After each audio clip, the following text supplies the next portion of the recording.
മധ്യപ്രദേശിലെ ഉജ്ജയിനിൽ സ്കൂളിന്റെ മതിലിടിഞ്ഞു വീണ് 2 മരണം. കുടുങ്ങിക്കിടന്ന 2 പേരെ രക്ഷപ്പെടുത്തി. വിനീത വിജി ചേരുന്നുണ്ട് വിശദാംശങ്ങളുമായി. വിനീത, ഇത് ദൃശ്യങ്ങൾ കാണുമ്പോൾ രാത്രിയിലാണ് ഇത് സംഭവിച്ചതെന്ന് മനസ്സിലാകുന്നു. അവിടെ ഇനിയും ആളുകൾ കുടുങ്ങിക്കിടപ്പുണ്ടോ? ആ രക്ഷാപ്രവർത്തനം പൂർണ്ണമായോ? ഗോകുൽ, ഇന്ന് രാത്രിയോട്, അതായത് അല്പസമയം മുൻപാണ് ഈ അപകടമുണ്ടായത്. ഈ മതിൽ ഇടിഞ്ഞു വീണത്, അതായത് ശക്തമായ മഴയെ തുടർന്നാണ് ഈ സ്കൂൾ കെട്ടിടത്തിന്റെ മതിൽ,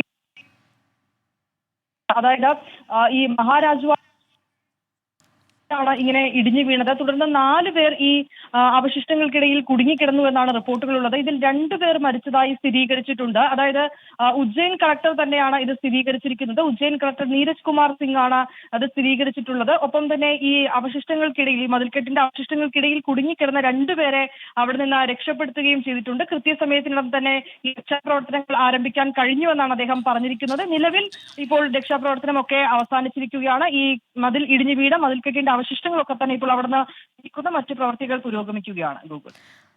ശരി, ആ സങ്കട വാർത്ത വരുന്നത് മധ്യപ്രദേശിലെ ഉജ്ജയിനിൽ നിന്നാണ്.